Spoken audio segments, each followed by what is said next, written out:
por alguns instantes. Pense numa pessoa que cometeu um grande pecado e que parece que está pagando pelos seus erros hoje em dia. Talvez seja alguém que fez uma coisa muito errada no passado. Uma pessoa que hoje parece estar sofrendo por causa dessa atitude. Pode ter sido talvez um caso de uma palavra mal pensada lá atrás. Pode ter sido uma decisão errada, uma escolha sem sabedoria, alguma negligência, ela deixou de fazer o que deveria, ou até mesmo talvez algum pecado deliberado, ela sabia o que estava fazendo, fez e hoje paga por isso. Talvez a pessoa que veio à sua mente é alguém da sua família,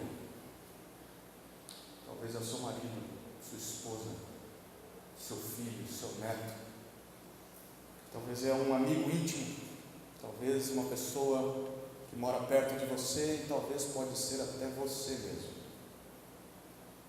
Talvez você é essa pessoa, por que não? Como você reage a uma situação assim? Como você deveria tratar alguém assim? Como você deveria agir se você está nessa situação? Qual deveria ser a sua atitude? Ou melhor, como Deus quer que nós lidemos com um caso assim? É justamente isso que nós vamos ver nesse trecho. O livro dos Salmos, ele responde perguntas como estas e muitas outras perguntas, porque esse livro foi escrito com essa intenção. Só para vocês terem uma noção, esse é o livro do Antigo Testamento mais citado no Novo Testamento, especialmente por Jesus. De todos os profetas, Jesus citou mais os salmos do que os profetas. Salmos eram cânticos, eram hinos que a nação de Israel compôs e cantava durante as várias fases da vida. Diferente do que muitos imaginam, a vida de um crente no Antigo Testamento não era uma vida cheia de emoções. Quando a gente lê as páginas do Antigo Testamento, parece que o negócio era muito melhor ser crente naquela época, porque aconteciam milagres toda hora. Mas não é isso que acontece. A vida de um crente no Antigo Testamento não tinha nada de excepcional. Só para você ter uma ideia, uma pesquisa bíblica revela que se nós fôssemos calcular a média de todos os milagres do Antigo Testamento, nós teríamos um número de um acontecimento especial a cada 30 anos. Porque o Antigo Testamento abrange um período muito longo de tempo. Então, haviam sim momentos especiais na vida de um israelita, mas depois desse momento especial, ele voltava para sua casa, ele voltava para sua família, para o seu trabalho, para os seus afazeres diários. E, em geral, a vida de um salmista era a vida como a de cada um de nós. Era uma vida de alguém que conhecia Deus, alguém que se relacionava com Deus, que se reunia com o povo de Deus constantemente para ouvir a palavra de Deus, mas no final do dia voltava para casa com seus problemas, com as suas angústias, com os seus temores, com as suas tristezas, com fardos pesadíssimos para carregar, com doenças, enfim. Por isso os salmos foram escritos, porque os salmos eram uma maneira que aquele povo encontrou para expressar e descrever os sentimentos que eles tinham enquanto eles estavam peregrinando nesse mundo, enquanto eles ainda não tinham chegado no céu. Como eles lidavam com essas coisas, eles escreveram os salmos para nos dizer. Então, nós encontramos nos salmos esse tipo de linguagem. Como as pessoas se sentiam em momentos de alegria, como eles se sentiam em momentos de choro, de riso ou até de luto, momentos em que eles tinham culpa pelos seus pecados, momentos em que eles caíam no pecado, momentos de expectativa, momentos de tristeza, talvez momentos de incerteza, desconfiança em Deus, como era o coração deles. E quando eles estavam confiando em Deus, os salmos revelam isso. Os salmos são orações sinceras a Deus, que mostravam o coração do salmista. E nem sempre o que nós lemos nos salmos era o que um crente deveria dizer. Mas, em termos de politicamente correto, nós não deveríamos ouvir isso da boca de um crente, mas ali, na sua poesia, esse crente era transparente. Ele não tinha máscaras, ele não tinha hipocrisia, e ele nem tinha medo de dizer para Deus o que ele estava pensando, e ele fazia isso porque ele sabia que o Senhor o escutaria, ele sabia que o Senhor trataria o coração dele, mesmo que ele estivesse errando. Em geral, os salmos refletem as obras de Deus e os fracassos humanos. Os salmos mostram como são limitados os homens, como os homens são frágeis, e como Deus ajuda homens frágeis, mesmo em momentos difíceis. Essa mensagem dos salmos, ela é extremamente atual, porque nós vivemos numa época de um evangelicalismo triunfalista, que diz assim: olha, sofrer é pecado, você não deveria expressar dor, você não pode expressar os seus sentimentos, você não pode ser transparente, porque isso vai soar como heresia. Como você não confia em Deus? Como você desconfia que Deus vai fazer o que prometeu? Você não pode ter esse tipo de atitude. Esse é o mundo que nós vivemos. Não há espaço para dúvida, não há espaço para o medo. Você tem que sempre estar com um sorriso no rosto, sempre tem que fingir que nada de ruim está acontecendo na sua vida, mesmo que esteja. É por isso que os salmos vêm de encontro a essa falsa piedade dos dias de hoje. Os salmos vêm a nós com uma mensagem de alívio, de conforto. Não é errado ser sincero, não é pecado você sentir medo, é natural sentir culpa, sentir dor. E os salmos nos ensinam que o certo, quando nós estamos assim, é expressar as nossas emoções para Deus, porque assim Deus vai tratar o nosso coração. É por isso que nos próximos 6 domingos nós vamos estudar 6 trechos desse livro, do livro dos Salmos, e nós vamos tentar descobrir um pouquinho do que ele diz como um todo, o que o livro diz como um todo. Poucas pessoas sabem disso, mas os Salmos, esse livro é dividido em 5 partes, 5 livros menores dentro desse livro maior. Cada parte foi compilada, foi montada dentro de uma época diferente da vida de Israel. Por exemplo, o primeiro livro vai do capítulo 1 até o capítulo 41, e esse livro foi compilado no auge da época em que Davi era o rei de Israel. E esse primeiro livro termina com a parte final do reinado de Davi. Segundo livro, capítulos 42 até o capítulo 72, ele foi montado no período em que Davi passou o trono de Israel para Salomão, e retrata a época em que Salomão foi o rei de Israel. Terceiro livro, capítulos 73 até 89, foi um momento difícil na vida do povo. Foi quando a monarquia de Israel caiu, por causa dos erros de Salomão, por causa dos erros de seu pai Davi.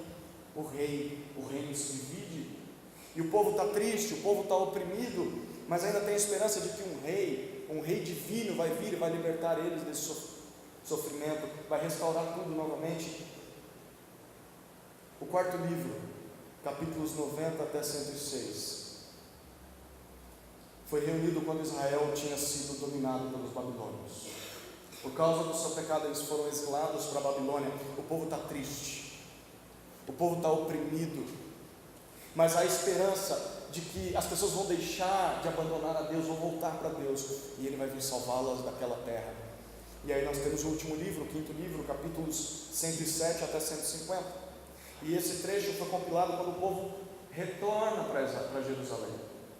Aquele pouquinho de povo, aquele remanescente do povo de Israel, a vida recomeça em Jerusalém, tem a esperança de que um rei de novo, da linhagem de Davi, vai voltar para o trono, vai reinar entre eles. E o que chama a atenção é que no final de cada livro tem uma doxologia. Que palavrão é esse? Quem já ouviu falar dessa palavrinha? Doxologia significa palavras de glória a Deus. Doxo significa glória, elogia, palavra. Então, cada livro termina com uma doxologia. O que isso significa? Termina com uma glorificação a Deus.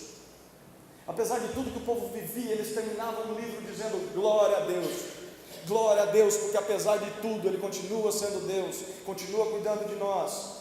E o livro dos Salmos, ele tem essa intenção de mostrar para nós que Deus é glorificado em cada momento das nossas vidas.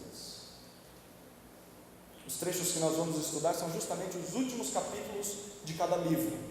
Hoje nós vamos estudar o capítulo 41, semana que vem com Samuel nós vamos aprender e estudar o capítulo 72, depois capítulo 89, capítulo 106, capítulo 145, e a última mensagem vai ser um apanhado de vários capítulos no final do livro, do 146 até o 150, que é em todo uma doxologia final do livro. O livro dos Salmos, ele tem uma introdução e tem uma conclusão. A introdução está nos capítulos 1 e 2, e a conclusão nesse último trecho que nós vamos estudar, dos capítulos 146 ao 150. Capítulos 1 e 2 são a base de uma vida feliz, uma vida abençoada por Deus. Você vai se lembrar desses dois capítulos. Salmo 1 fala sobre nós darmos ouvidos à palavra de Deus em todas as áreas da vida.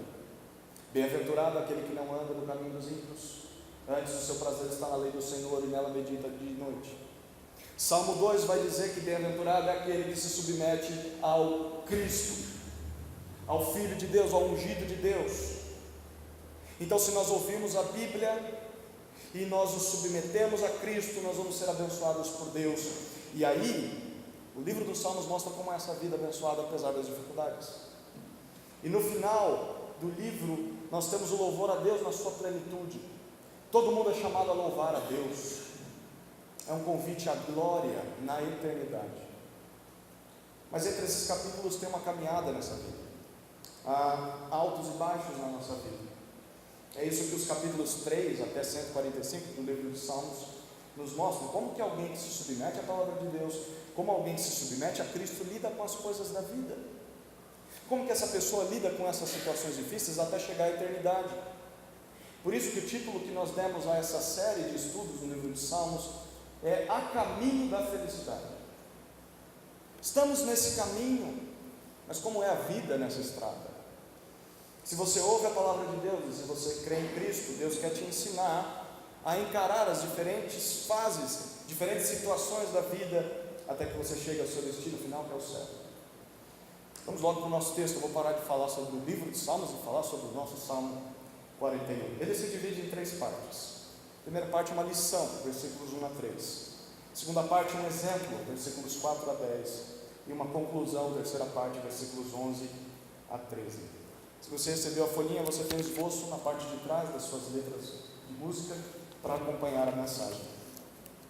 Vamos para a lição que nós devemos aprender. Olha os versículos 1 a 3. A lição que devemos aprender.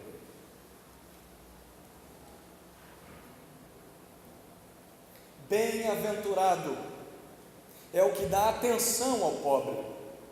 O Senhor o livrará no dia da calamidade.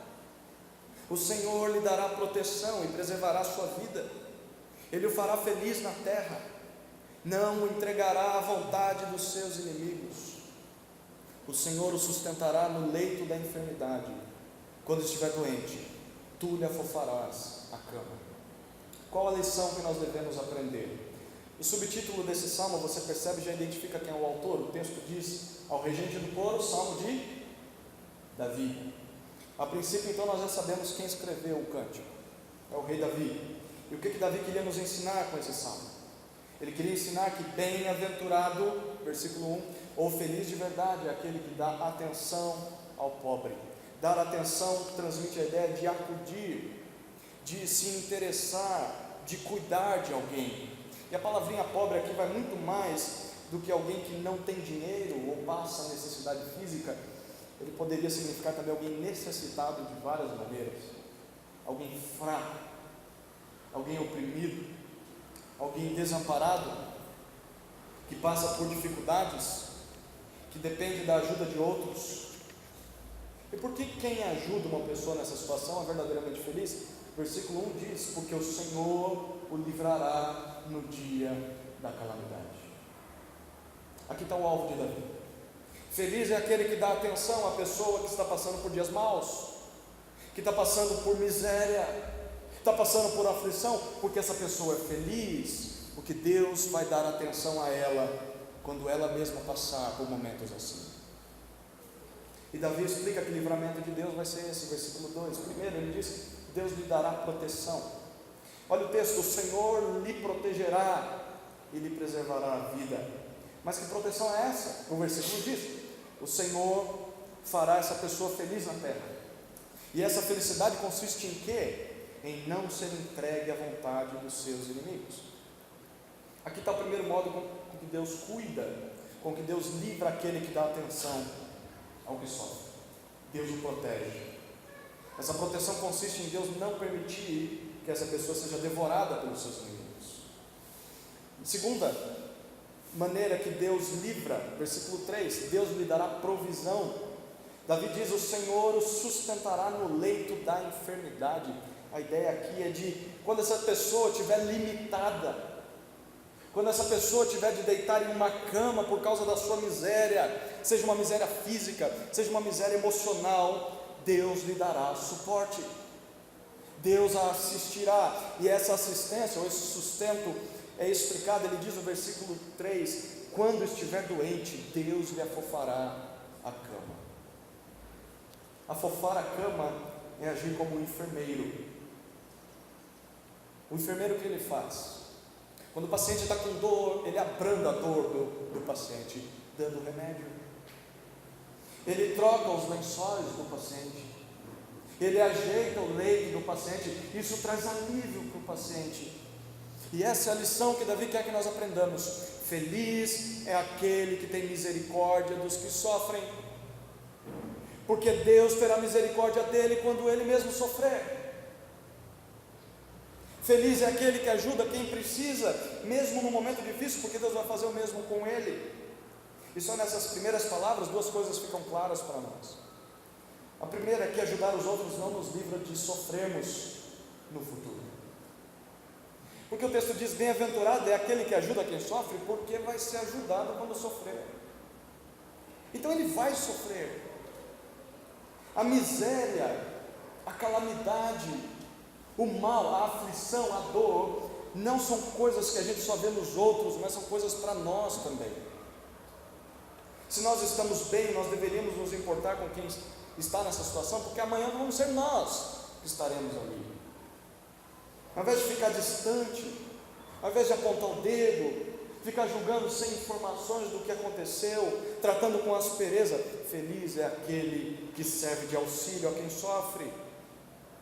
Mas isso não significa que ele mesmo também não vai sofrer, porque ele vai ter inimigos. Deus vai protegê-lo diante dos seus inimigos, mas ele terá inimigos. Ele também ficará deitado em um leito um dia na sua vida, como todos os outros. Ser justo não te livra de sofrimentos. Mas uma segunda coisa que fica clara nesse texto é que se nós nos compadecemos dos outros, Deus se compadece de nós quando sofremos. Mesmo que ninguém esteja presente conosco, Davi promete: Deus estará ali, Deus estará do seu lado. Quando inimigos se levantarem, Deus não vai te entregar à vontade dos inimigos, Deus vai protegê-lo das mãos dos seus inimigos. Mas perceba, Deus não vai te livrar dos inimigos, Deus vai te livrar das mãos deles. Você terá inimigos, eles vão existir. Quando a calamidade vier, mesmo que todos te abandonem, o grande enfermeiro vai estar do seu lado, aliviando a sua dor, te ajudando a passar por aquele momento de crise. Aqui está a lição do Salmo: feliz é aquele que se preocupa com a necessidade dos outros, quando os vê passando por uma adversidade. Você não abandona a pessoa ou decreta o seu fim, mas você fica com ela até o final da sua dor. Ela pode estar sofrendo, seja por um pecado, seja por uma prova de Deus, mas isso não significa que o Senhor a amaldiçoou. A calamidade não significa que Deus abandonou uma pessoa que o teme. Não vire as costas para alguém assim, e Deus não vai virar as costas para você. Essa é a lição do Salmo. Mas como é que Davi chegou a essa grande conclusão? Como é que ele chegou à ideia de que Deus não abandona quem não abandona os outros? Por causa de uma experiência pessoal. Perceba o que ele diz nos versos 4 até 10.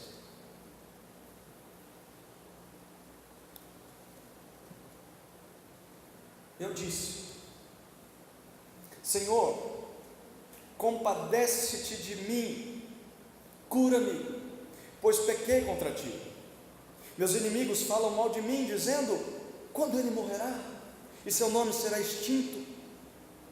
Se algum deles vem me visitar, conta mentiras, enche seu coração de difamação, e quando sai, espalha isso. Todos os que me odeiam cochicham entre si contra mim, pensam coisas ruins a meu respeito, dizendo: algum tumor maligno o acometeu, ficou de cama e não se levantará mais. Até meu próprio amigo pessoal, em quem eu tanto confiava, com quem eu comia o pão, traiu-me. Mas tu, Senhor, compadece-te de mim e levanta-me para que eu lhes retribua. A segunda parte do nosso estudo é o exemplo que devemos observar. O exemplo que devemos observar. Para que a gente possa entender essas palavras de Davi, primeiro, nós precisamos saber que época da sua vida ele está narrando aqui. Esse salmo provavelmente foi escrito no mesmo período em que os eventos de 2 Samuel capítulo 19 aconteceram. Em 2 Samuel 19, nessa época, tudo estava bem com Davi já. Ele já tinha se recuperado desse momento difícil, já estava desfrutando de paz, de saúde, mas ele tinha passado por um momento muito terrível na sua vida. E tudo isso começou em 2 Samuel capítulo 11. Por que você abriu sua Bíblia aí por um instante? Nós vamos caminhar por alguns versículos mostrando o que Davi passou para escrever esse salmo. 2 Samuel capítulo 11.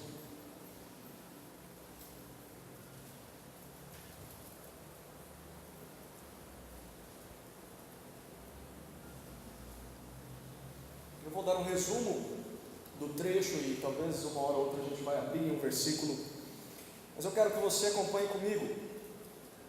2 Samuel capítulo 11 narra que Davi, ao invés de sair para a guerra com o seu exército, na época em que ele tinha de estar na batalha, Davi decidiu ficar no seu palácio sozinho. Todos os homens da nação saíram, e aí Davi sozinho viu uma bela mulher tomando banho, onde ele não deveria estar, e ele mandou chamar aquela mulher. Ele foi informado de que aquela mulher era casada, mas mesmo assim ele se deitou com ela. E para piorar a situação, o marido dessa mulher era um soldado de Davi, e esse marido estava lá no campo de batalha, lutando pelo rei, aonde o rei deveria estar. E adivinha o que aconteceu? A mulher ficou grávida, e aí ela manda avisar o rei Davi. Então Davi bola um plano, ele arquiteta toda uma artimanha, e ele manda chamar o marido dessa mulher.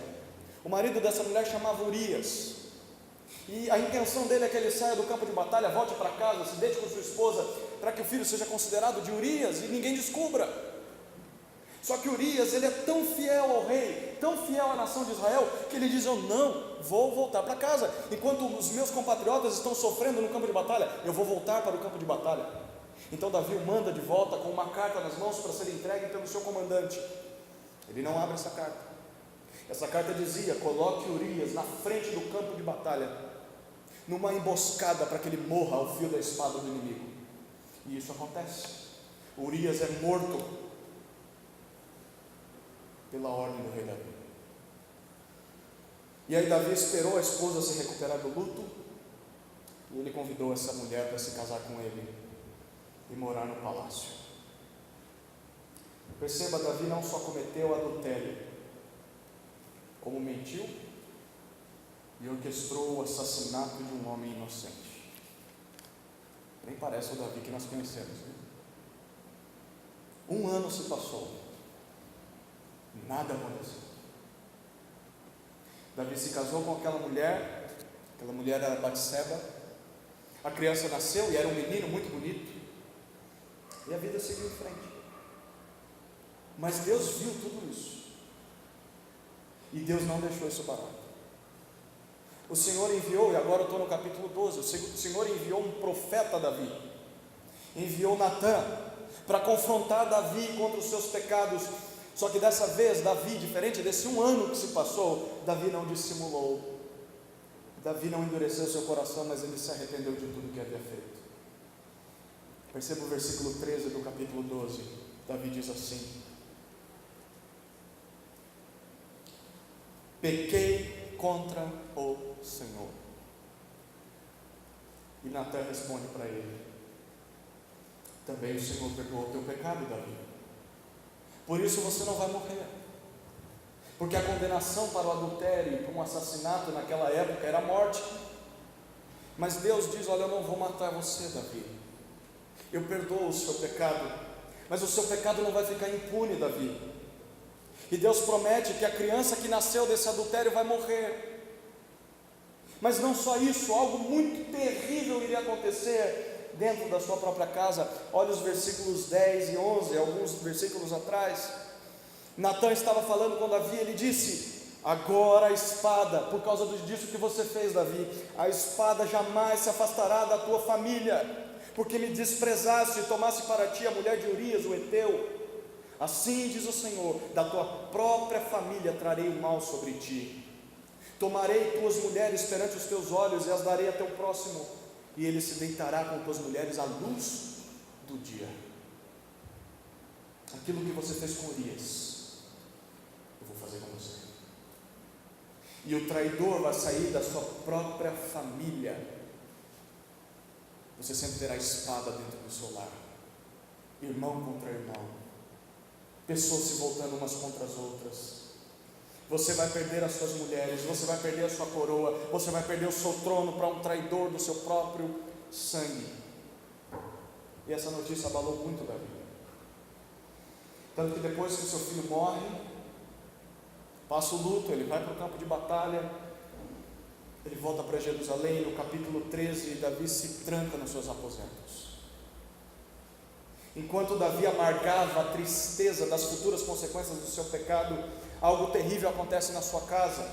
Um dos seus filhos, Amnon, estupra sua própria meia-irmã, Tamar, e Davi não faz nada. Coube ao irmão de Tamar assumir as dores da sua irmã. Absalão faz justiça com as próprias mãos. Absalão arma uma armadilha contra seu meio-irmão e mata seu meio-irmão a sangue frio. E depois de fazer isso, Absalão foge de Israel. E Davi novamente não faz nada a não ser chorar pela desgraça da sua família. E 3 anos se passam e Davi vai afundando na sua tristeza. Tanto era a sua amargura que um dos seus servos viu a situação de Davi e implorou para que Absalão voltasse pelo menos para Israel, para que Davi parasse de pensar nele. E nós vemos isso acontecendo no capítulo 14. E Absalão volta, mas Davi não move uma palha sequer para se reconciliar com seu filho. Davi não quer assumir os seus erros, Davi não quer consertar os estragos que o seu pecado causou. E só depois de 2 anos que Absalão volta para Israel é que Davi o chama. E essa cena é amarga.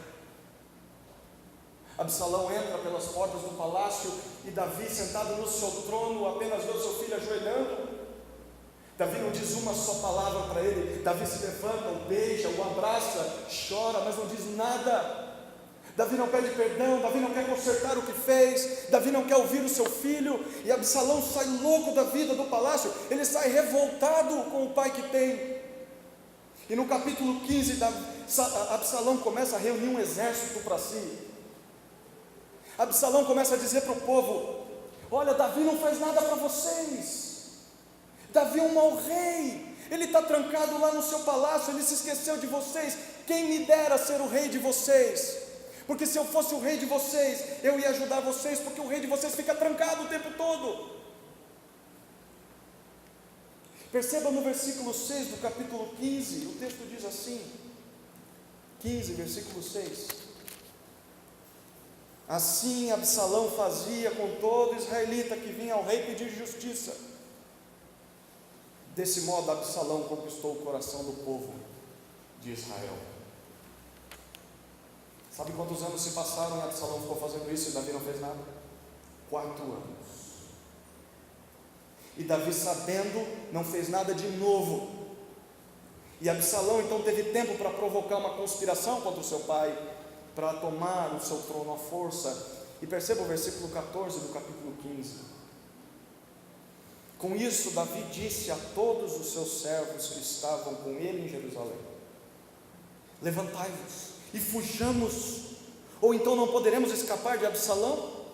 Fugir depressa para que não nos alcance de repente e traga a nossa ruína e massacre o povo da cidade ao fio da espada. Você consegue imaginar aquele jovem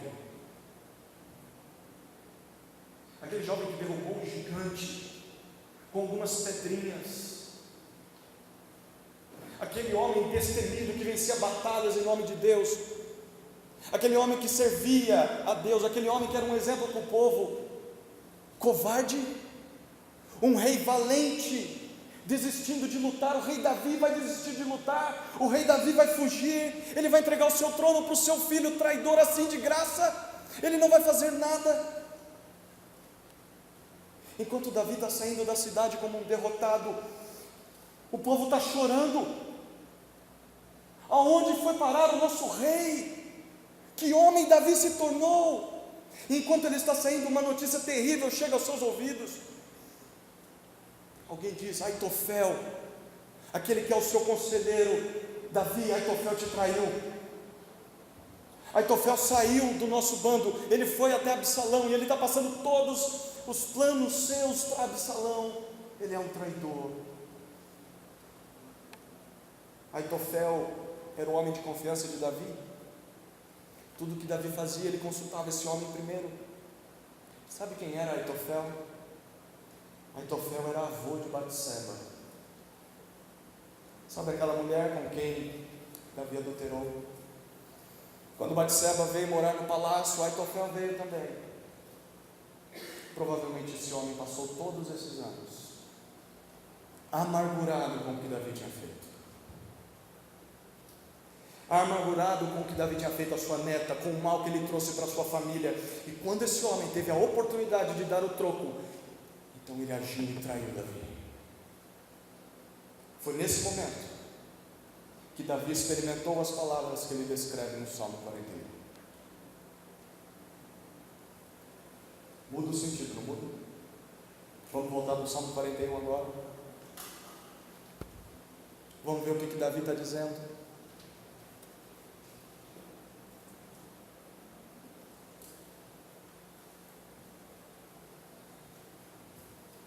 Versículo 4, Davi nos informa que mesmo nessa situação terrível, ele orou a Deus.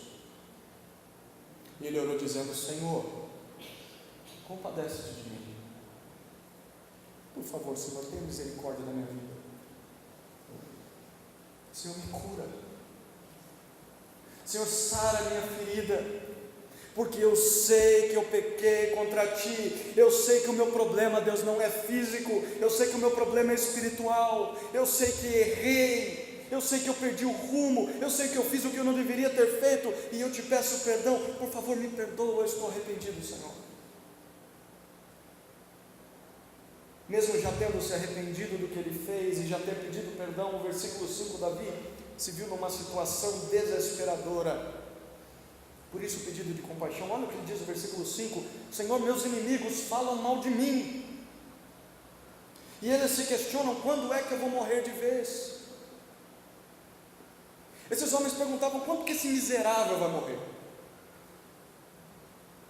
Quando que o nome de Davi vai ser extinto da terra? Até quando nós vamos ter de suportar esse pecador? Era isso que as pessoas falavam dele quando ele estava trancado no palácio. Mas o pior não eram os inimigos declarados, mas eram os inimigos escondidos, aqueles que fingiam ser amigos de Davi. Perceba o versículo 6, haviam inimigos, ele diz: os que me viam visitar, os que me vêm visitar. Davi diz: eles falam mentiras para mim. Eles falavam assim: meu querido amigo Davi, você vai ficar bem, no final tudo vai dar certo, Davi, você vai ficar bem, você vai sair dessa. Mas no fundo Davi diz: não era isso que eles desejavam. Ele diz: o seu coração era cheio de difamação, e quando eles saíam dos meus aposentos, Senhor, eles mostravam a sua verdadeira vontade. Eles eram falsos amigos, eles saíam espalhando palavras maldosas sobre mim. E ele diz, na verdade, eles não saíam falando aos quatro ventos. Versículo 7, eles cochichavam contra Davi, eles falavam baixinho para ninguém ouvir. A falsidade era geral no palácio. E o que eles falavam entre si? Versículo 8: esse homem terrível foi acometido por um tumor maligno. Só pode. É por isso que esse homem está de cama. É por isso que ele não vai levantar mais.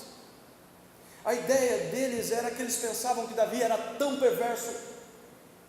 Onde já se viu fazer isso, ele merece estar ali. Ele tem mais é que morrer mesmo. Esses homens não ligavam para saber se Davi estava arrependido, mas eles só pensavam assim: não, adulterar com Batseba e matar Urias é algo impagável, não tem perdão. Agora o pecado pegou esse homem de vez. Desse leito esse homem não sai. Aqui se faz, aqui se paga. Agora o trono dele vai ser perdido. Agora Deus deu troco ao pecado dele. Tomara que morra. Era isso que os homens falavam de Davi. Eles pensavam que Deus não poderia mais agir com misericórdia por Davi, por causa do que Davi fez. Mas a pergunta é: quem disse isso? Quem eram eles para dizer que Deus não poderia agir com misericórdia? Muitas vezes nós fazemos o mesmo. Muitas vezes nós condenamos alguém dizendo que não há mais esperança para aquela pessoa por causa do que ela fez e foi muito grave, e nós dizemos ela tem que pagar pelo que fez, mas nós não nos damos nem a oportunidade de ouvi-la. E se essa pessoa se arrependeu? E se ela estiver disposta a consertar? Quem disse que Deus não pode ter compaixão dela? Quem somos nós para amaldiçoar essa pessoa? Era isso que os falsos amigos de Davi faziam. Vai ficar tudo bem, tomara que morra. Vai ficar tudo bem, bem feito. Mas o pior ainda estava por vir. Versículo 9, Davi diz: até o meu próprio amigo pessoal, um amigo íntimo, em quem eu tanto confiava, que comia da minha própria mesa, me traiu. A expressão por traição aqui usada pode significar levantar o calcanhar contra alguém. É você agir de maneira traiçoeira, é pegar alguém desprevenido. Foi isso que Aitofel fez com Davi. Aitofel passou para o lado do seu filho Absalão. Ele confiava em Aitofel, a ponto de dividir o pão com esse homem. Mas agora ele foi traído por seu melhor amigo. Mas apesar de tudo isso, no versículo 10, Davi sabia que podia contar com a ajuda de Deus. Todos poderiam tê-lo abandonado, mas o Senhor não. Olha o que ele diz no versículo 10: mas tu, Senhor, ao contrário de todos os que me traíram, eu sei que estás comigo. Por isso, Senhor, compadece-te de mim e levanta-me. Eu quero voltar a ficar de pé, Senhor, para poder retribuir o mal que esses homens me fizeram. Em outras palavras, Davi estava arrependido. Davi queria voltar ao trono, mas queria voltar ao trono para poder castigar aqueles homens pelo que eles estavam fazendo. Davi queria a justiça de Deus. E no caso dele, pedir restauração para poder se vingar não era errado, porque ele era o rei. O rei era quem Deus tinha concedido a espada. O rei é quem executaria a justiça na terra de Israel. Deus tinha dado essa autoridade a ele. Então o pedido de Davi não é por simples vingança: eu quero pegar uma faca e sair atrás dessa turma. O pedido de Davi é: Senhor, que o Senhor faça justiça. E eu sei que o Senhor vai fazer pelas mãos do rei. Davi não queria justiça com as próprias mãos, estando fora do trono. Ele só faria justiça quando voltasse. Por isso não é errado nós pedirmos por justiça de Deus. O errado é nós queremos fazer justiça com as próprias mãos, e não do jeito de Deus. Davi era o rei de Israel, Davi podia fazer isso. A diferença é que nós não somos rei. Nós temos um Estado que faz ou deveria fazer justiça. Em resumo, era assim que Davi se sentia naquele momento em que ele sai de Jerusalém como um derrotado. Em primeiro lugar, Davi sai como alguém que tinha pecado, alguém que sabia que estava sofrendo justamente pelos seus erros. Mas Davi sai também como alguém que tinha falsos amigos, pessoas que fingiam uma preocupação com ele, mas que falavam mal dele pelas costas. Davi sai como alguém traído, como alguém apunhalado pelas costas por seu maior amigo. Mas em tudo isso, esse homem estava arrependido pelo que fez, e ele estava disposto a enfrentar as consequências do seu pecado. Pela primeira vez em toda a história, Davi deixa de dissimular e passa a enfrentar a situação como deveria. Ele pede perdão a Deus pelo que fez, mas não só isso, ele diz: Deus, eu quero consertar o estrago que eu causei. E ele pede para que Deus o volte ao trono novamente, para que ele faça justiça de uma vez por todas, o que ele já deveria ter feito. Esse homem viu o horror que o pecado dele tinha causado, não só na sua vida, mas o horror que isso causou na sua família, no seu povo, e por isso ele estava decidido a consertar o estrago. Isso era a prova de que ele tinha se arrependido. Bom, o tempo passou, e Davi passou a se esconder de Absalão. Muita guerra aconteceu depois disso, e 2 Samuel 17 e 18 nos narram isso. Aitofel, ele continuava sendo o conselheiro de Absalão, até que um dia, o próprio Aitofel foi traído por Absalão. Agora é a vez dele de ser traído. Absalão não deu ouvidos a ele, deu ouvidos a outro conselheiro, e Aitofel volta desgostoso para casa, e esse homem se enforca no quintal de sua casa. Depois disso, Absalão, que não ouviu o conselho de Aitofel, acaba sofrendo uma emboscada, e Absalão morre pelas mãos de um dos soldados de Davi. A notícia chega até Davi, 2 Samuel 19, e Davi chora muito pela morte de seu filho. A vitória se tornou um tipo de tristeza para Davi, porque ele sabia que tudo aquilo tinha acontecido por causa dos seus erros e pecados do passado. Se Davi não tivesse faltado a batalha naquele dia, nada disso teria acontecido. Ele sabia disso. Por causa de alguns momentos de prazer, Davi botou sua família toda a perder, os seus filhos, o seu trono, o seu povo, a sua integridade. Ele sofreu muito, mas ele aprendeu a lição. E todo esse período serviu de disciplina do Senhor na sua vida. Tanto que quando ele volta para o trono de Jerusalém, ele começa a exercer misericórdia. Se você lembra dessa história, ele começa a agir diferente agora. Ele chama os filhos de Saul, e ele descobre, lembra de Saul, o antigo rei? Ele descobre Mefibosete, um aleijado, e ele exerce de misericórdia com Mefibosete. Davi aprendeu a lição de exercer misericórdia com aqueles que sofrem por decisões erradas do passado, e ele experimentou isso. Mas qual foi a conclusão de Davi diante de toda essa história? Versículos 11 a 13, a conclusão que todos nós devemos chegar. Olha o que os versículos 11 a 13 nos dizem.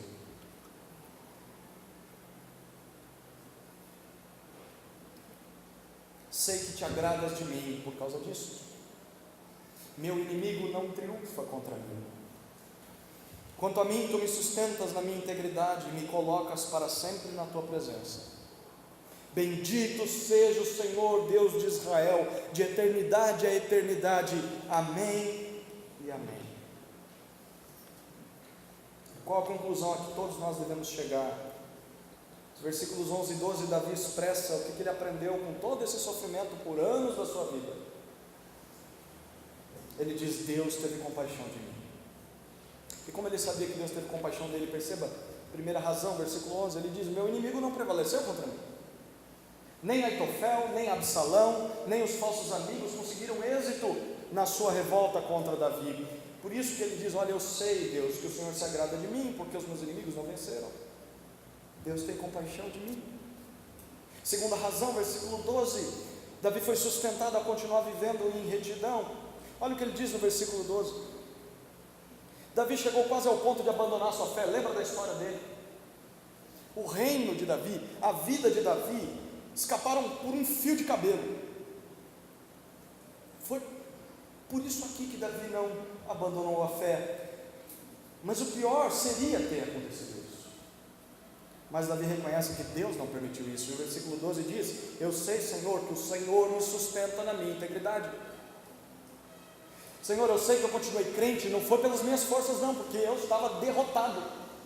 Eu sei que eu continuei crente todo esse tempo pelo suporte que o Senhor me deu. O Senhor teve compaixão de mim.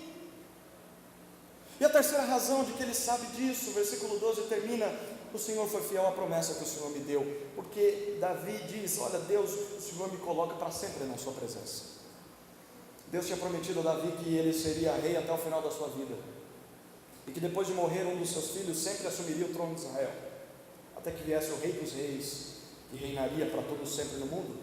E apesar das falhas de Davi, Deus foi fiel ao que prometeu, e Deus restaurou Davi ao trono, e futuramente nós sabemos que Deus nos deu Jesus Cristo.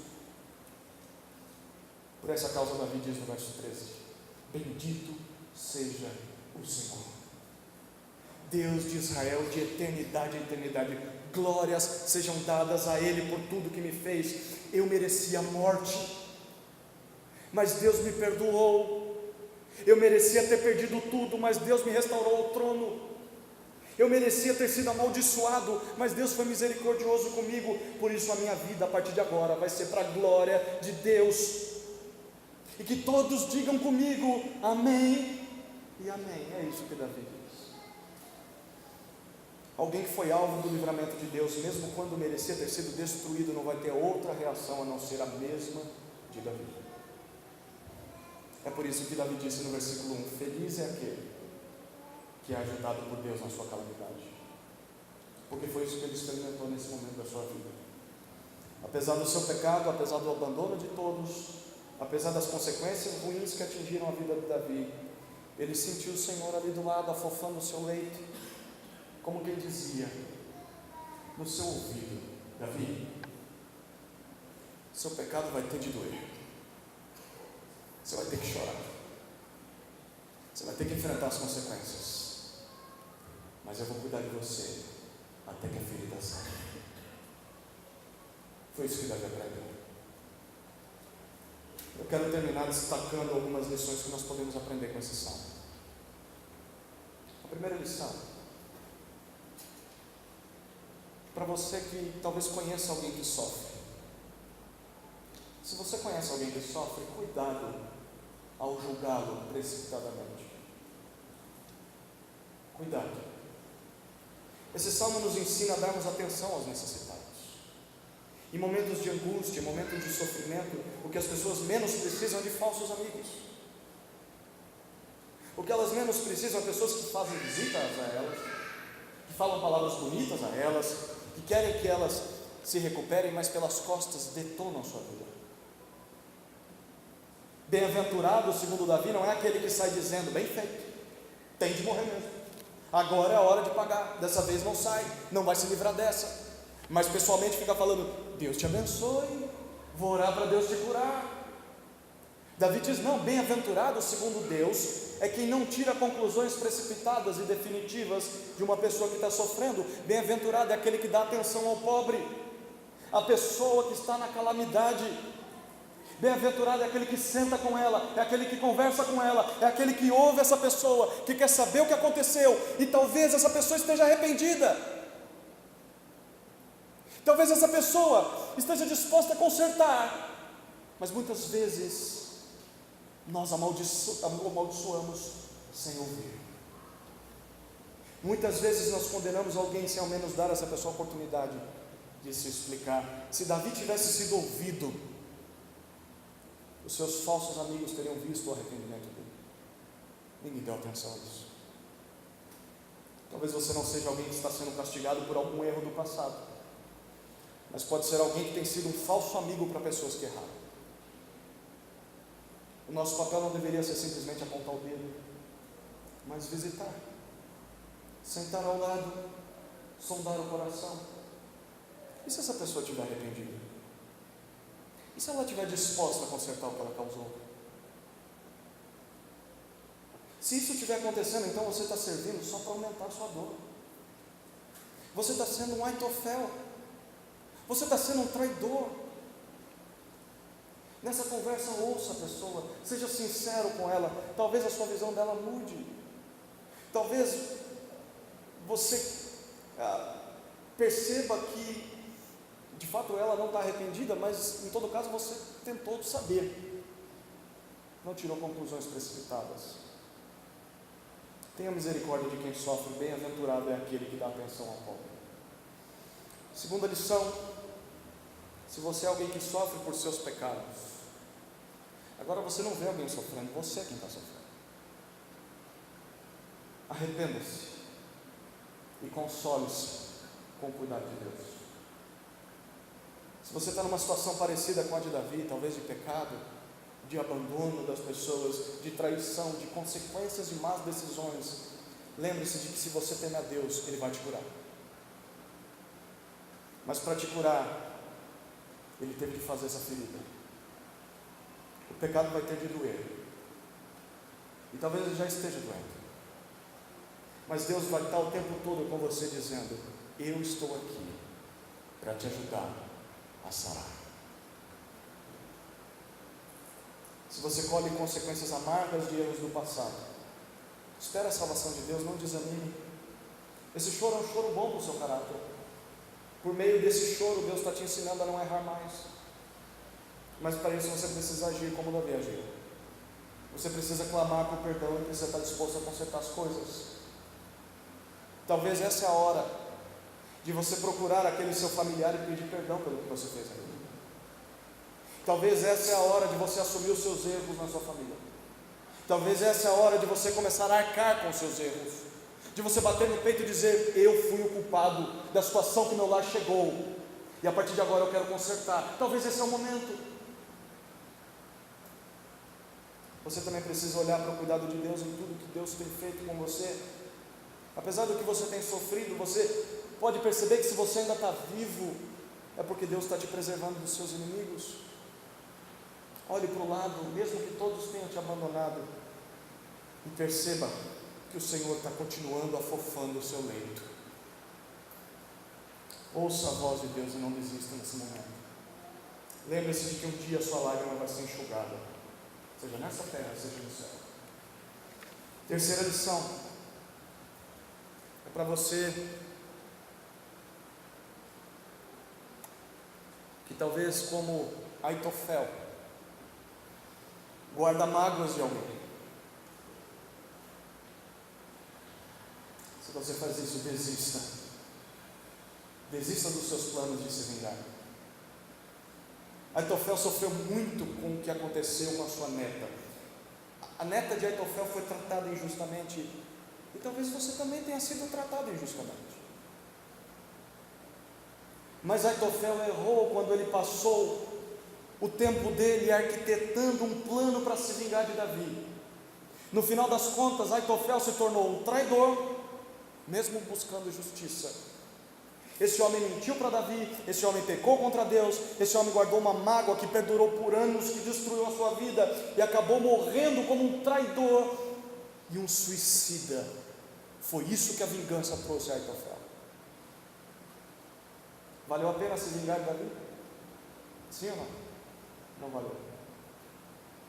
Vai valer a pena você continuar guardando essa tua mágoa e arquitetando um plano para se vingar? Sim ou não?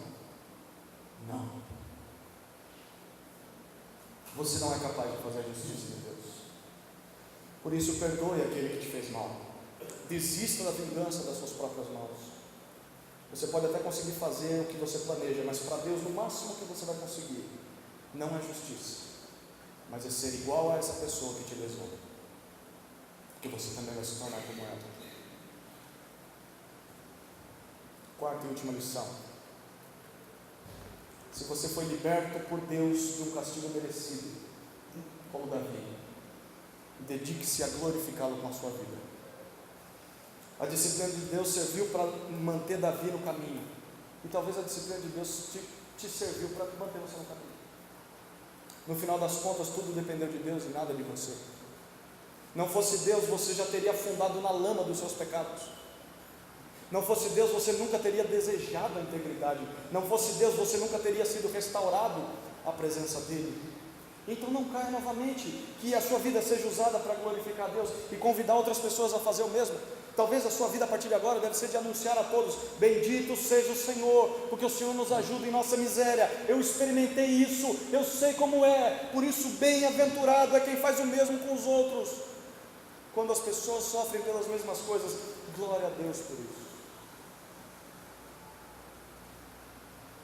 Eu quero terminar falando a respeito de algo muito importante nesse texto. Certa vez, antes de ser traído, Jesus citou o versículo 9, falando da traição de Aitofel, para se referir ao que Judas estava prestes a fazer a ele. A gente lê isso em João 13, 18. Mas a única exceção foi que Jesus não disse a seguinte sentença: um amigo em quem eu confiava. Jesus disse: aquele que comia do meu pão me traiu. Mas Jesus não disse isso porque Jesus não confiava em Judas. Jesus sabia desde o início que Judas iria traí-lo. A pergunta é, mesmo sabendo, por que Jesus investiu na vida de Judas? Por que Jesus permitiu que Judas o traísse? A resposta é porque Jesus veio a esse mundo para ser traído. Jesus veio para ser abandonado pelos homens, e principalmente para ser abandonado por Deus. Jesus é a pessoa no universo que mais poderia cantar esse Salmo 41. Mas Jesus, ele foi abandonado, ele foi traído, mesmo sem ter feito nada de errado, mesmo sempre tendo dado atenção aos pobres. Jesus fazia isso que o Salmo diz. Mas Jesus foi abandonado pelos discípulos, abandonado pelos homens e abandonado por Deus até. Mas esse abandono foi porque nas suas costas estavam os nossos pecados. Nós merecíamos esse abandono, mas foi que Jesus quem sofreu esse abandono. Mas Deus não permitiu que o inimigo vencesse a Cristo. Deus fez com que Jesus sentasse à sua destra, que Jesus ocupasse o trono de Davi, e Jesus vai reinar por todo sempre. Por isso nós podemos cantar esse Salmo 41. Por isso que nós podemos nos alegrar pelo fato de que Deus não nos abandona, porque Jesus já pagou pelos nossos pecados. Em Cristo há esperança para nós quando nós pecamos. Em Cristo há compaixão para nós quando nós caímos. Mas sem Cristo, além de sofrermos as consequências dos nossos erros nessa vida, nós ainda vamos sofrer o castigo eterno por nossa rebeldia contra Deus. Por isso todos nós precisamos de Cristo. Todos nós precisamos dar ouvido à palavra de Deus. Esse Salmo 41 tem tudo a ver com o final do primeiro livro do livro de Salmos. A expectativa a partir de agora é a seguinte pelo povo de Israel: será que Davi aprendeu a lição? Será que as consequências do seu pecado pararam por aqui? O que vai acontecer com o povo de Israel caso o castigo ainda não tenha acabado? Sabe qual a resposta? Ela vai ser dada nos próximos domingos. Não falte domingo que vem, vamos orar.